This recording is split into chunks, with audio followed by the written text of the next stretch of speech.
Mérité, Dosé ou encore Dernière chance, ce sont quelques-uns des titres présents sur le premier EP de l'artiste brazzavillois Diesel Gucci, notre invité ce soir. Bonsoir et merci d'être avec nous Diesel Gucci. Bonsoir, merci. Avant de parler de votre dernière œuvre musicale, regardons ensemble quelques images de votre dernier clip intitulé Dosé, en collaboration avec l'artiste congolais Hiro. J'ai déconné, je me suis laissé tenter. Pour pas gommer toutes ces années, reste à mes côtés. Pas la terre, il s'agit de doser. Le passé c'est le passé, oublions ces dossiers. Il s'agit de doser.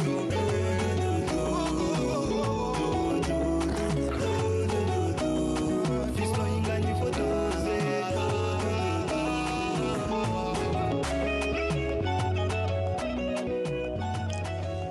Dosé, un des titres présents sur le premier EP de notre invité, l'artiste brazzavillois Diesel Gucci.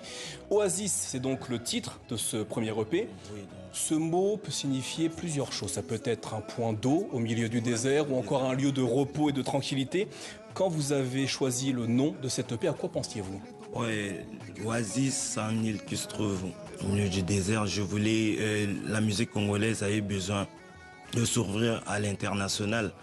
C'est pour cela que j'ai ramené des titres comme les dosés, des trucs, des mélodies pour renforcer encore notre culture à l'international. Cet EP comporte donc 6 titres, dont celui intitulé Mérité. Vous revenez de loin, c'est ce que vous dites sur ce morceau. Quelles ont été les difficultés tout au long de votre parcours ? Ouais, j'explique un peu l'histoire. Au début, c'était pas facile. C'était quoi les difficultés que vous avez rencontrées ? On ne croyait pas en vous, c'était difficile de trouver des producteurs ? Ouais, des producteurs. En plus, on se battait tout seul. Après, notre mouvement hip-hop, c'était pas accepté. Alors, pour nos téléspectateurs, il faut présenter que vous avez préciser que vous avez commencé en tant que danseur. Ouais, j'étais en tant que danseur depuis 2003. En 2010, je me suis décidé de faire de la musique parce que j'avais la pression aussi de mon père. Il me disait, ouais, pourquoi pas combiner les deux. Et puis, on a créé le groupe avec mes amis à 6. On a fait des trucs. À partir de là, ça a pris. Et donc, qu'est-ce qui vous a motivé ? Quel a été le déclic entre la danse et le fait de prendre le micro et de chanter ? Bon, après, c'est plus la motivation de mon père, au fait. Il me demandait de danser et puis... Donc c'est votre père, le déclic ? Le déclic, ouais. Alors, avec le morceau Djoudja, sur cet album, vous rendez une forme d'hommage à Franco. Franco Luambo Makiadi, une légende de la musique congolaise. Ouais. On va entendre quelques notes de ce morceau. Vous vous appuyez sur le titre de Franco intitulé Kimpa Kisangameni, un de ses plus grands succès dans les années 80. Ce morceau, il représente quoi pour vous ? Ce morceau, ça représente la source. Je suis reparti à la source pour prendre l'inspiration parce que Franco, c'est l'icône de la musique congolaise. Et ces mélodies, il y avait des mélodies, des mélopées et tout. Je me retrouvais dedans. Après le son, je parle aussi de notre quotidien, comment ça se passe dans nos quartiers, comment les gens et comment les jeunes évoluent dans notre quartier, ça, tout ça. Égaler, voire dépasser la légende Franco, ça fait partie de votre feuille de route de vos projets ? Bien sûr, faire mieux. Alors on a vu les images tout à l'heure du titre Dosé en collaboration avec Hiro, l'artiste congolais. Comment est née cette collaboration ? Ouais, Hiro, c'est plus mes fans. Je voulais faire plaisir à mes fans et tout. Ça s'est passé crème.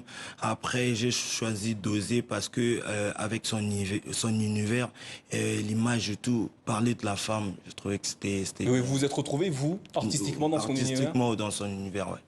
Alors, quelle sera la prochaine étape pour vous après la prochaine étape, je prépare mon album qui va sortir très bientôt et j'ai mon concert en novembre, début novembre au Bataclan. Et cet EP, vous allez le présenter ailleurs, en dehors de Brazzaville ? Ouais, j'avais commencé avec des tournées, j'étais en Chine, j'étais aux États-Unis aussi. Là, je vais aller en Russie d'ici fin du mois. Alors, généralement, l'EP, c'est un peu ce qui précède le premier album. Quel genre de premier album vous souhaiteriez réaliser et avec qui, par exemple ? Ouais, là, je suis déjà en studio pour mon premier album. J'ai enregistré pas mal de collaborations. Je vais inviter les amoureux de la bonne musique de venir savourer dans mon univers parce que c'est énorme. Il y aura tellement des belles mélodies et des vraies compositions. Aujourd'hui, votre rêve, artistiquement parlant, c'est quoi ? c'est d'exporter notre musique à l'international, faire mieux, faire vraiment du bien à l'international. Parler du Congo à l'international. Quel est le pays dans lequel vous rêveriez de vous produire? Partout dans le monde. Partout dans le monde, il n'y a pas un pays en particulier? Non, partout dans Et artistiquement, quel est l'artiste avec lequel vous rêveriez de collaborer en dehors de Hiro, dont on vient de parler? Non, il y a trop des artistes. Si vous deviez en choisir un, je sais que c'est une question difficile, mais s'il y en a un avec lequel vous devriez collaborer? Je pense aux États-Unis avec Kanye West. Kanye West. Yes. Bon, peut-être qu'il nous regarde ce soir, le message est passé. Diesel Gucci, merci d'être venu nous présenter votre premier EP intitulé Oasis, d'ores et déjà disponible sur toutes les plateformes d'écoute. On va se quitter justement avec un de vos derniers clips. Il s'intitule Vigou, en collaboration avec l'artiste malien Sidiki Diabaté. Merci d'être passé sur le plateau du Journal Afrique.